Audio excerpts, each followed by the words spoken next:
commitments. And, of course, these commitments won tremendous public support.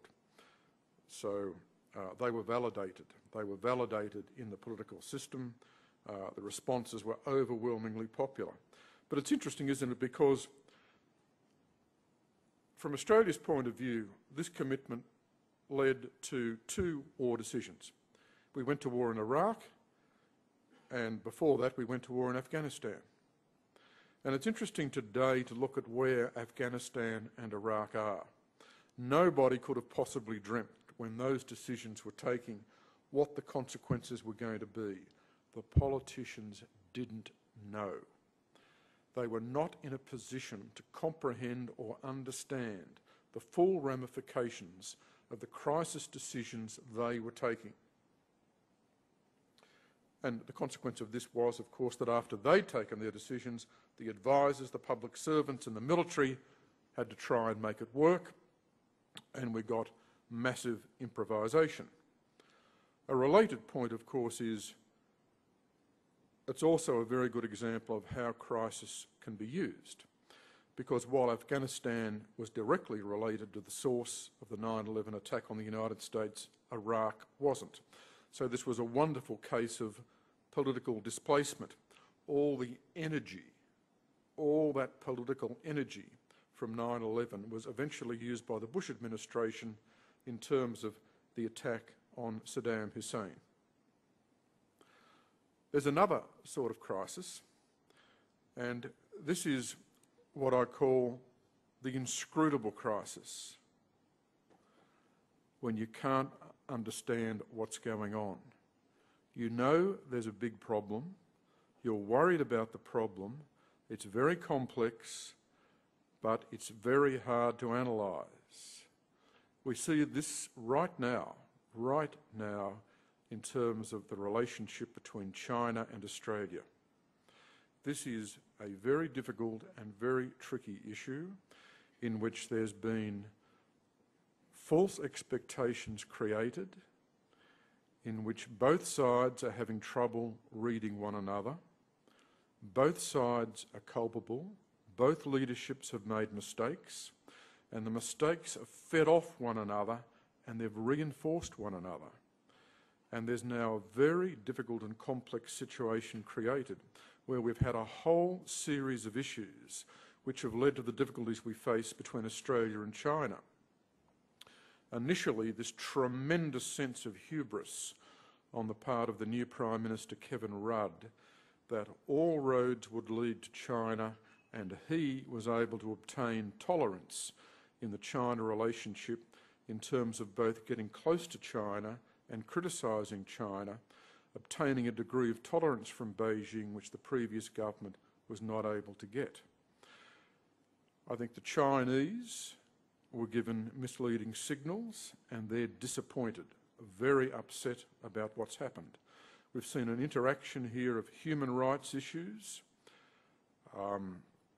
commercial issues, foreign investment issues with Chinalco, an upheaval in the Chinese iron and steel industry, Chinese concern about Australia's defence white paper, and particular Chinese concerns about their internal stability, which have come to a head with the Rabier Kadir visa issue.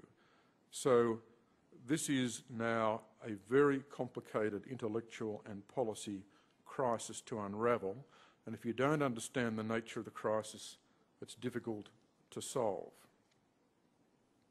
There's another form of crisis. It's the flying blind crisis. Witness the Northern Territory intervention by the Howard government off the back of the Little Children Are Sacred report, that very moving and urgent report about the situation in the Northern Territory. The first point to make about this crisis is action was belated. That is, this problem had mounted over a period of years and it had not been properly addressed. It went on under the radar because there was no sense of political crisis. It didn't get into the political system proper until this report came out. So it was a belated response from government.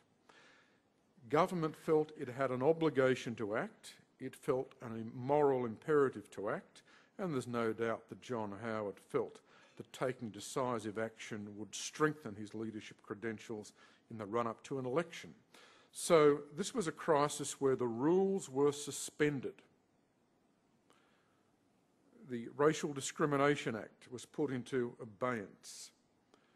Income quarantining was introduced. New onerous rules and regulations in relation to alcohol bans, access to Aboriginal communities, pornography. There was a whole new series of rules introduced. So there was a quantum shift. But I'd make a couple of points about this crisis. The action was taken very quickly, and there was a degree of guesswork about whether the new policies would work. This was a gamble. This was a risk, it was a gamble. It was intuitive. These policies hadn't been tried, tested or proven anywhere. So there was a risk with the policies. And the second thing, of course, was, and the great difficulty in all these issues involving Indigenous affairs is delivery, administration, delivery, governance. Could this be delivered effectively?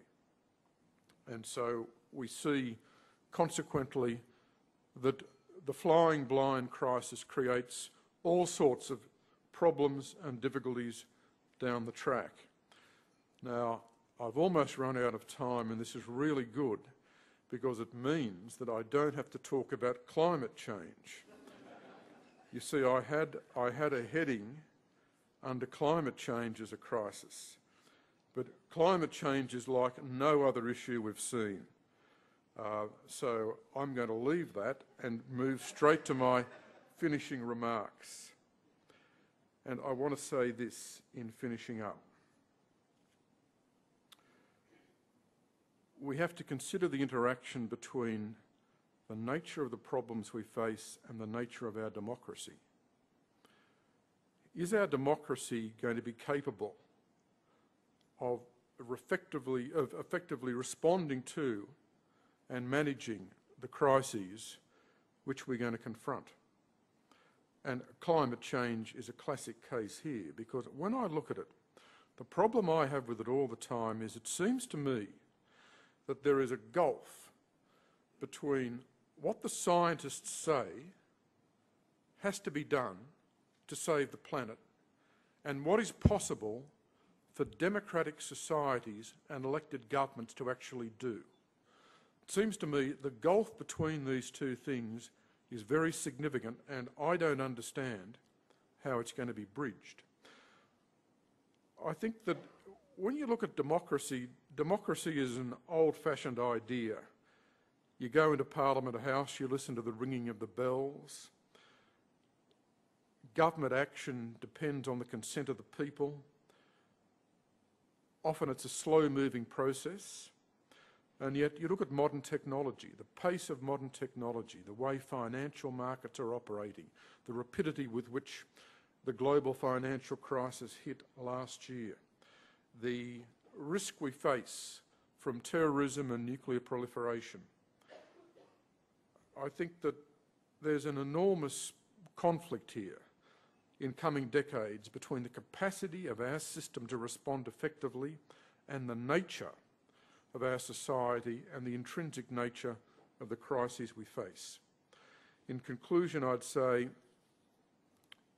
the tests for managing crisis effectively are: 1, there has to be a workable political strategy. 2, we have to feel that the policy works. Now, often the policy might be a proven policy anyway, if we're talking about a sort of fiscal and monetary stimulus. Or often it might be a new challenge requiring a new policy to be devised, which is much more difficult. Third point is delivery. It's one thing to have a policy that works. Can it be implemented effectively? So delivery and governance is just going to be more important all the time. It's not just a question of ideas, it's a question of translating the ideas into action. And my final point is that more and more of these problems are global, so we will need global interaction. Thank you very much.